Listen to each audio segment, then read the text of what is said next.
Hello, everybody. This is Gary Yao. I'm here with Frank Lopez. Frank, how are you? I'm doing well, Gary. How are you? Awesome. So, here's the question I want to ask you. Well, it's a statement more than anything, but buyers cannot be picky. Why do you think I'm saying this? Why am I saying buyers cannot be picky in this market?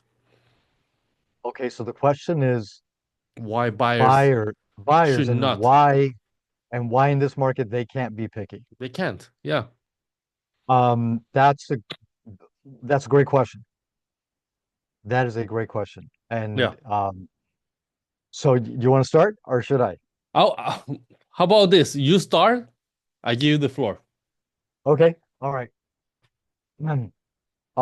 Let's talk about a real world scenario that I'm actually working with right now. Hmm. And these are buyers that are putting 20% down. They're looking Okay. at they're looking a little further east from here because they want to buy an $800,000 house. Hmm. And the further east you go, the easier it is to find an $800,000 house. Even Right. at $800,000, they're putting 20% down, 160,000. Yes. It's a big down payment. It is a big down payment. Yes, it's hard to save 160 after paying all your income taxes, after paying your living expenses, rent, utilities, everything. Yeah, 160, it doesn't come by easy. I Right. agree. Yes, on top of all the other, the closing costs and everything else. So, you're so I've got a I've got a client who is, in their mind, they're thinking, I'm putting a huge down payment. That's a lot of money. I've got to come up with almost $200,000 Hmm.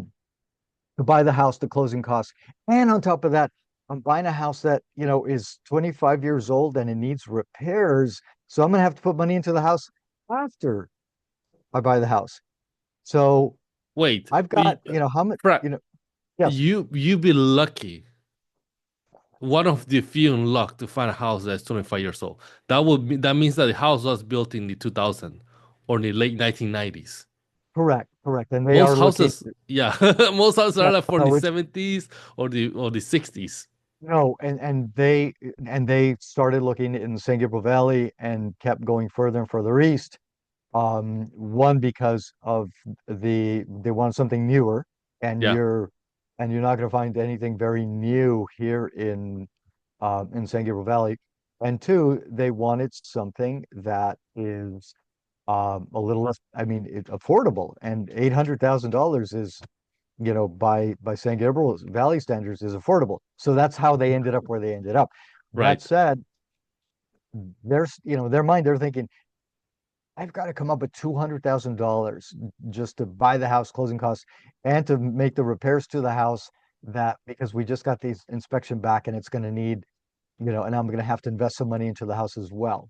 Yes. So, so I should be able to either one, negotiate a really good price for me, or two, once I do the inspection and I see that I've got to put some money into it, that the seller should reduce the price or make repairs. Hey, I'm a good buyer. Yeah. So they should be chasing after me. Guess what? That's the buyer's thinking because they are very qualified. Absolutely. That is their thinking. And and this applies also to homeowners, that people that already own a home right now that are buying but aren't going through the selling process either because they're going to keep the house, maybe keep it as a rental and buy a second house. So, for whatever reason, they've outgrown the house or it doesn't work for them, but they need something different.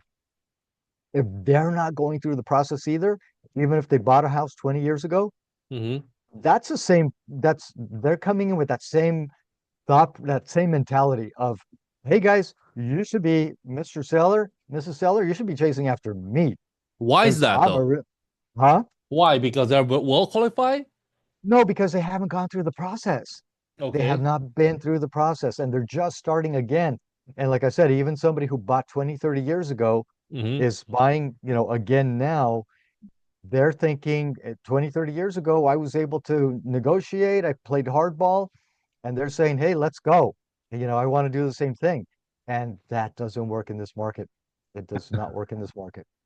Let's run the numbers then. The average price in LA County, the median price last year was 820. They said Right. that this year, actually by the end of last year already, the numbers were showing that the median price was already reaching out to be 880. So I would not be surprised that we break 920 this year, median price in LA. In Orange County, it's 1.2 millions. And San Bernardino County, Riverside County is about 600 to 650. Okay. Based on those So numbers, um, you'd be remiss.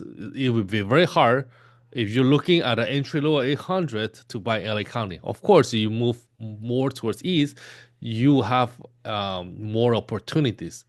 Nonetheless, qualified buyers are plentiful. yeah, yes, and we talked about this last week, about the wildfire tragedy that that we're just getting past the worst part of it. Well, I don't know what the worst part, but we're getting past through the initial part of that tragedy. We're rebuilding. And yeah, and one of the things that we were talking about is, the fact that over what was it, 20,000 It residences was were between lost. 16 to 20,000 buildings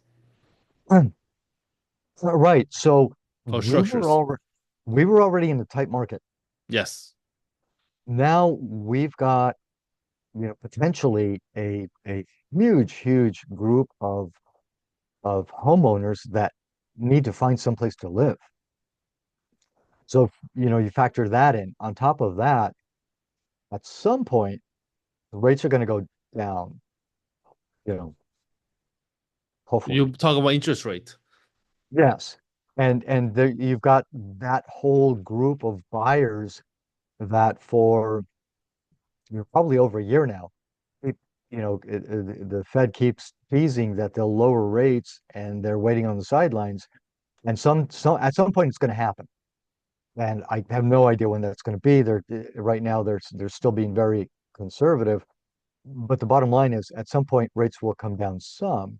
So factor in already a tight market. Hmm. Um, the families that lost their home in the wildfire tragedy, and all the buyers that are sitting on the sidelines waiting for rates to come down. Factor all that in, and you've got a super tight inventory market where you've got, and it wouldn't surprise me if, back in the days, and you remember this, Gary, right after COVID, that, there were, a house would come on the market, and in the first week there'd be 10 offers. Yeah. Um, and that's what I think we're faced with. So, my question to you, Gary, is how do you how do you get the message across to a buyer who's saying, "Hey, I want a wheel and deal. I want a great price. I'm a great buyer." How do you get the word out to them that this is not that market? Well, here's what I tell my buyers. Usually, I find out what is their motivation. Of course, first-time buyers are going to have a tough time, and I explain that to them because they do not have the expectations. Well, they don't know what to expect. They think, "Oh, uh, I'm spending so much. I'm tying myself with a mortgage of 30 years. This is a big commitment. So I want to make sure that everything is correct." And of course, it takes a first interview to find out the motivations and if there are lines on things on how I can help them. After that, I would tell them, look, based on your motivations and your goals, your first house is not going to be your dream house. Forget about it. It's going to be your stepping stone. Now, you can use your first house.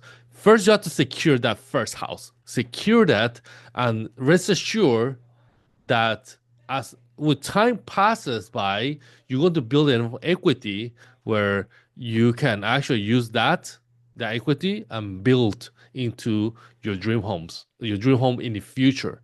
Now, gee, it would be amazing if your first time purchase, your first house is your dream house, which maybe 30 years ago was possible, but now I set the expectation right. I, in a sense, I break their dreams. There's no more dreaming here. When I talk to my clients, I'm very candid, and at the same time, we have to tell them like, look, buy as you can because there's no more. There's not enough inventory, and there's not enough land. We are not making any new lands. Yeah, it sounds harsh, but then I say it with I With guess with love. love, because You, you yes, burst you burst their bubble with love. yes, with punches and whatever you can call it. I say, look, here's the fact though. Prices has been increasing. Equity has been increasing between 5 and 10%. Let's say medium was 7.5%. So based on Rule 72, it will take you about 9 years and a half, 9 to 10 years and a half for you to double your investment. So you buy a house at $800,000 today, it'll be worth 1.6 million in 10 years. By 2035, that property is going to worth double, Okay. believe it or not. Gary, go into a little more detail on how you came up with that number. With what? The average That, price? yeah, no, that it'll double Well, in your every okay. So in Southern California, we spoke about of lying already, and since we started recording data on home prices, I think back 40, 50 years ago, historically, if you take all the equity, all that what's it equity build up, on average, it has to be increased at 7.5% every year in Southern California per year. Right. per Okay. year. So on average, Right. 7.5. So if you actually divide that by 72, that's the rule 72, it will come out between 9.5 to 10.5. Why would I put that range? Because sometimes you have fluctuation. But if you wait 10 years, you hold that property for 10 years, you will have double your property. Now, whatever age you have right now, you're first home buyer, the average home buyer is 33 years old. By the time they're 43, they will have double their equity. And if you're Okay. using that to buy, let's say, 20% down payment, you could probably break that down into two or three houses.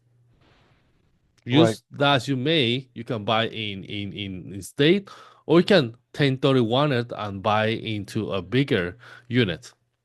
Of course, that's a Okay. different conversation that your broker can explain to you if Okay. you're going that far. And I usually do. Okay.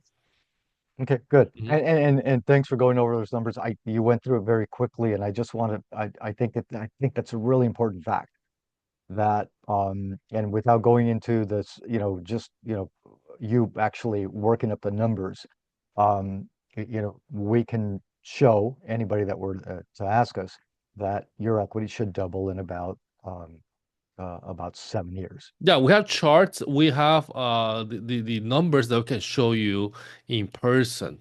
So this is just a little snippet to tell you if I were to summarize in one sentence because our time is up. Don't be so damn picky. If you can afford a house, purchase it. Use that as a stepping stone to catapult you to your freedom. That's the one thing I would say. And with that, I Okay. raise my case. Okay. So, and just to summarize very briefly what you said, focus on the fact that in 7 years, you should double your equity, 10 and years. that should 10 years, Yes. and that should be the target. That should be the incentive of making decisions and maybe not and not being as demanding Mm, on what you want because the prize is the doubling of equity. yeah, because your It, property is no longer commodity, it's an investment. And right. I challenge anyone who will tell me otherwise. All Frank, right. Okay. Frank, if people want to get a hold of you, how can they contact you? Phone number 626-289-1111 or franklopezbroker.com. Awesome. For me, it's easy. Just Google hashtag Gary Yao and they can find me. All right, Gary. Frank, thank you very much. And I talk to you in the next one. Talk to you later.